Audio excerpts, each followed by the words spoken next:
Hariom students, स्वागत है आपका free study bye Lodhi sir के यूट्यूब चैनल में। दोस्तों, मैं कृपाल लोधी। दोस्तों, आज हम आपको लेकर के आए हैं शिक्षक भर्ती परीक्षा सीटेट, चाहे वो आरटीईटी हो, चाहे यूपीटीईटी हो, चाहे एचटीईटी हो, या किसी भी नेशनल लेवल या किसी भी स्टेट लेवल की यदि आप टीचर्स भर्ती एग्जाम की तैयारी कर रहे हैं तो दोस्तों ये वीडियो आपको बहुत ही उपयोगी होने वाला है, क्योंकि इसमें हम आपको लेकर के आए हैं पर्यावरण, हिंदी, संस्कृत और गणित की पेडागोजी, जिसको हम शिक्षा शास्त्र के नाम से जानते हैं। उनमें एक चैप्टर लगा होता है, ये सभी के सिलेबस में देखना आप, एक चैप्टर लगा होता है जिसका नाम होता है प्राचीन और नवीन शिक्षण विधियां। तो स्टूडेंट्स, कभी कभी क्वेश्चंस यहाँ से कैसे आ जाते हैं कि निम्न में कौन नवीन शिक्षण विधि है या निम्न में कौन प्राचीन शिक्षण विधि है। तो स्टूडेंट्स, यदि आप हमारे चैनल पर पहली बार विजिट कर रहे हैं तो प्लीज हमारे चैनल को आप सब्सक्राइब कर लें, साथ में आप लाइक और दोस्तों को शेयर भी करते जाएं।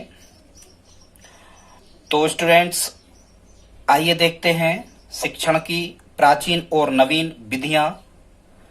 सबसे पहले तो आपको ये समझना होगा कि इसमें प्रश्न कैसे आते हैं। जैसा कि हमने अभी आपको बताया स्टूडेंट्स, इसमें प्रश्न ऐसे आते हैं कि 4 आपको ऑप्शन में आएंगे और इनमें से कहेंगे निम्न में कौन शिक्षण विधि प्राचीन है या कौन नवीन है या कौन नवीन नहीं है या प्राचीन नहीं है। ठीक है स्टूडेंट्स, इसके बाद में प्रश्न कैसे आते हैं, यहां से इन शिक्षण विधियों के जनक पूछे जाते हैं कि ये शिक्षण विधियां जो हैं इनके जनक कौन है। इसका एक अगला वीडियो हम आपको लाएंगे, एक पहले से अपलोड है, आप हमारी शिक्षक भर्ती की प्लेलिस्ट में जाकर के उसे देख सकते हैं स्टूडेंट्स। फिर यहाँ से प्रश्न और कैसे आते हैं कि कौन सा कंटेंट, कौन सी विषय वस्तु को किस शिक्षण विधि से सबसे अच्छे तरीके से पढ़ाया जा सकता है। इसका वीडियो भी हम जल्दी ही अपलोड कर देंगे। तो आइए देखते हैं, पहले हम समझ लेते हैं प्राचीन शिक्षण विधियों को कि जो प्राचीन हैं। मतलब प्राचीन का मतलब स्टूडेंट्स ये है कि जब से ये शिक्षा पद्धति चल रही है, हमारे कहना चाहिए कि वैदिक कालीन संस्कृति से, वैदिक कालीन सभ्यता से लगा करके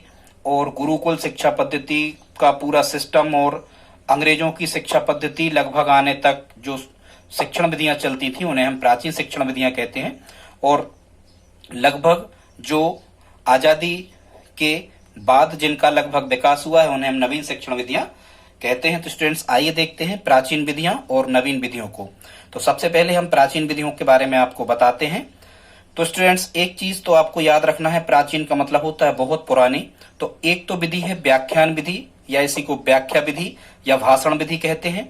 आप समझ रहे होंगे, ये लेक्चर मेथड कहलाती है स्टूडेंट्स।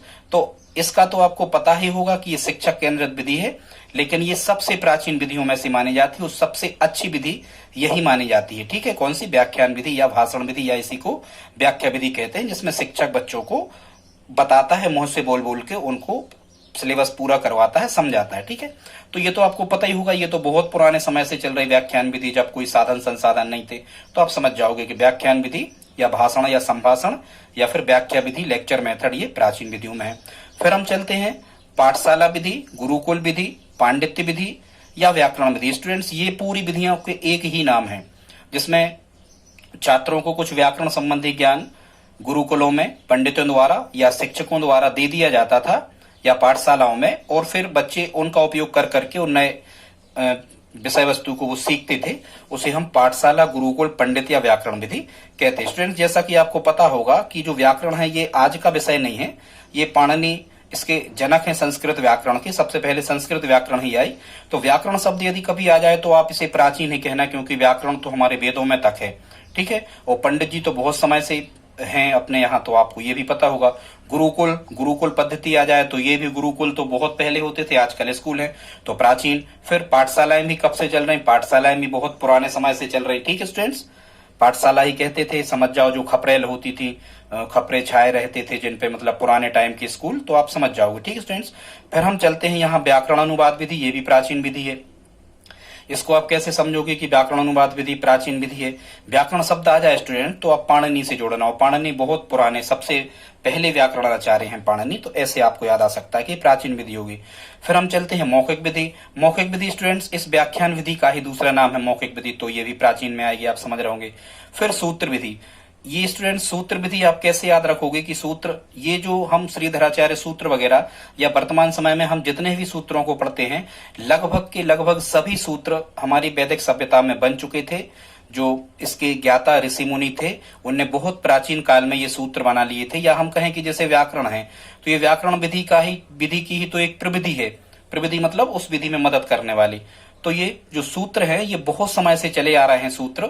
ठीक है, आपको पता होगा हमारे वेद शास्त्रों में भी कई प्रकार के सूत्र दिए गए हैं ग्रंथों में। तो ऐसे आप याद रखना, सूत्र विधि ये प्राचीन विधि है, सूत्र बहुत समय से चले आ रहे हैं। कथा कथन, कोई कथा या कहानी, देखो अपने जो पूर्वज होते थे वो अपन को कभी कभी कथा या कहानी सुनाते थे कि एक समय की बात है, मतलब पुराने समय की बात है। तो यहां से आप समझ जाओगे कथा मतलब कहानी, कह रहे तो प्राचीन में जाएगा। ठीक है, फिर प्रश्नोत्तर विधि, ये प्रश्नोत्तर तो आपको खुद पता है, जब रामायण में या हमने महाभारत में देखा है कि भगवान श्री राम या लक्ष्मण की परीक्षा होती है, या अर्जुन की परीक्षा होती है, या भीम की परीक्षा होती है, तो वहां प्रश्नोत्तर ही शिक्षक द्वारा करवाए जाते थे गुरुकुलों में। तो ऐसे आप समझ जाओगे कि ये प्राचीन विधि के अंतर्गत ही आएगी।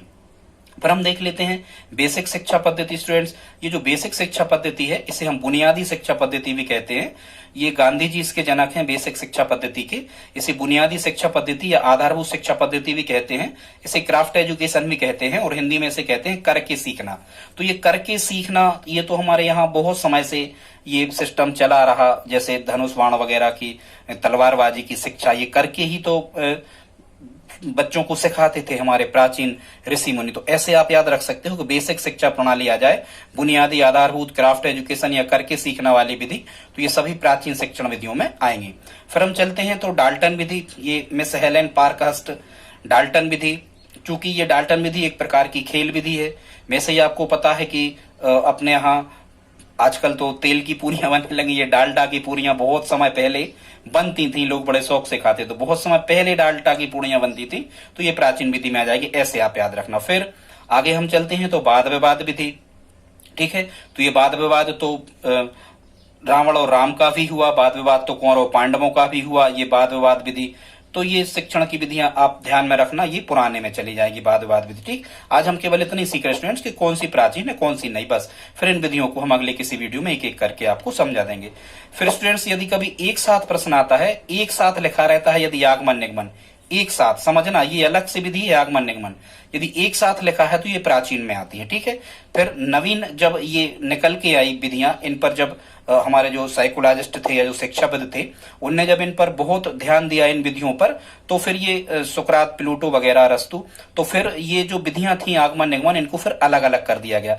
तो यदि अलग से आगमन और अलग से निगमन आता है अलग अलग, तो स्टूडेंट्स वो नवीन में है। यदि आगमन निगमन एक साथ आती है, ये खुद अपने आप में विधि है, तो ये प्राचीन में जाती है। ठीक है, अब हम देख लेते हैं स्टूडेंट्स नवीन विधियां शिक्षण की, नई विधियां कौन कौन सी हैं। तो सबसे पहली एक विधि है अभिक्रमित अनुदेशन। अभिक्रमित अनुदेशन, जिसमें एक प्रकार की ये कहना चाहिए सूक्ष्म शिक्षण जैसी है, हालांकि 3 प्रकार का अभिक्रमित अनुदेशन होता है। ये अभिक्रमित अनुदेशन, देखो अनुदेशन वाली तो जितनी विधि मिले, ठीक है, अनुदेशन वाली तो जितनी विधि मिले, ये सभी की सभी नहीं होंगी, आप समझ जाओगे। ठीक है, इसको पाठ्यक्रम को कई छोटे छोटे हिस्सों में बांट करके पढ़ाया जाता है, बिल्कुल सूक्ष्म शिक्षण जैसा। तो जैसे वर्तमान में भी पाठ्यक्रम निर्धारण किया जाने लगा, कालखंड बनाए जाने लगे कक्षाओं में, तो ये सूक्ष्म शिक्षण कहलाता है। तो अभिक्रमित अनुदेशन और सूक्ष्म शिक्षण इसी में आ जाएगा, किसमें, नवीन विधियों में। फिर पाठ्यपुस्तक विधि, आप खुद ध्यान करो ये पाठ्यपुस्तक कब से चलना प्रारंभ हुआ। तो पाठ्यपुस्तक स्टूडेंट्स जब से चलना प्रारंभ हुआ, जब स्याही और कागज की खोज हो गई, टंकण मशीन आदि प्रिंटिंग प्रेस की खोज हो गई, तभी से ये पाठ्य पुस्तक आई ना, तो ये नवीन विधि में आएगी। प्राचीन समय में पाठ्य पुस्तक स्याही ये सब व्यवस्था नहीं होती थी, तो पाठ्य पुस्तक विधि आप समझ गए कि ये नवीन शिक्षण विधियों में आ जाएगी। फिर हम देख लेते हैं अलग से ये संश्लेषण और विश्लेषण विधि होती है। किसी चीज की व्याख्या करना, किसी चीज की व्याख्या नहीं करना, उसे मोटे तौर पर बता देना, तो ये संश्लेषण और विश्लेषण अलग अलग, तो ये भी नवीन विधियों में आएंगी। ठीक है, वैसे कई लोग किसी चीज का संश्लेषण या विश्लेषण नवीन नवीन नवीन तरीके से करते हैं, ऐसे। फिर हम चलते हैं तो समस्या समाधान विधि। तो ये समस्या समाधान, तो समस्याएं तो आज चल रही हैं भारत में, समस्या तो आपके साथ हर समय रहती है, तो हर समय रहती है मतलब ये नवीन है। हर नई समस्या आपके सामने आती जाती, एक समस्या आप समाप्त करते फिर नई समस्या आ जाती, ऐसे आप इसको याद रख सकते हो कि ये नवीन विधियों में आएगी। फिर प्रोजेक्ट या प्रयोजना विधि, तो पहले समय में तो प्रोजेक्ट या प्रयोजना ये नहीं चलते थे।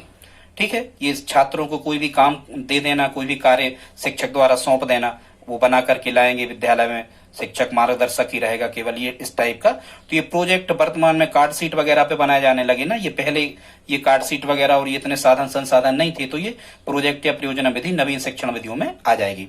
फिर हम चलते हैं तो ह्यूरिस्टिक विधि, ये तो इंग्लिश जैसी विधि हमें लग रही है, आर्मस्ट्रांग द्वारा इसको खोजी विधि भी कहते।